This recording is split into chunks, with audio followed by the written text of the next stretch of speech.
Hello friends, gulf கண்ட்ரியில் pharmacist ஜாப்புக்கு try பண்ணுறீங்களா? உங்களுக்கு தான் இந்த வீடியோவை ஸ்கிப் பண்ணாமல் ஃபுல்லாக பாருங்கள். என்னால் முடிஞ்ச அளவுக்கு நான் இன்ஃபர்மேஷன்ஸ் உங்களுக்கு தரேன். அது மூலிமா நீங்கள் ட்ரை பண்ணி ஃபார்மசிஸ்ட் ஜாபுக்கு போங்க. வீடியோக்குள்ளே போகலாமா? First one, Dubai, Abu Dhabi, Saudi Arabia, கத்தர், ஓமன், குவைத் போன்ற நாடுகளுக்கு ஃபார்மசிஸ்ட் தானா. அதுக்கு ஒரு சில ப்ராசஸ் இருக்குது.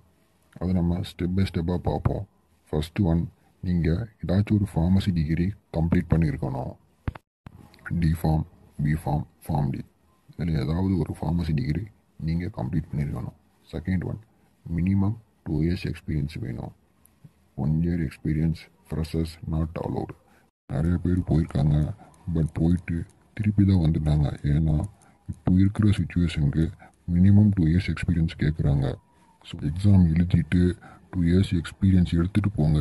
எக்ஸாம் எழுதிட்டு ஃப்ரெஷராக போய் அங்கே போய் உங்களோட பணத்தையும் வேஸ்ட் பண்ணிவிட்டு டைமையும் வேஸ்ட் பண்ணிட்டு இருக்காதிங்க. இங்கேயே லோக்கல்லே கூட உங்களுக்கு தெரிஞ்ச ஹாஸ்பிட்டலில் இல்லாட்டி ஃபார்மசியில் போய் 2 years எக்ஸ்பீரியன்ஸ் எடுத்துகிட்டு அவங்கள்டே சர்டிஃபிகேட் வாங்கிட்டு போங்க. Third one, exam.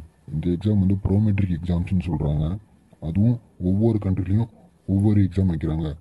துபாய்னா டிஹெச்ஏ, அபுதாபியில் ஹெச்ஏஏடி, சவுதி அரேபியாவில் எஸ்பிஎல்இ, கத்தரில் எம்ஓபிஹெச் ஆர் கியூசிஹெச்பி, ஓமனுக்கு ஓஎம்எஸ்பி, குவைத்துக்கு Kuwait Prometric exam for pharmacist அப்படின்னு நீங்கள் ஆன்லைனில் போட்டாலே உங்களுக்கு அதுவே வரும்.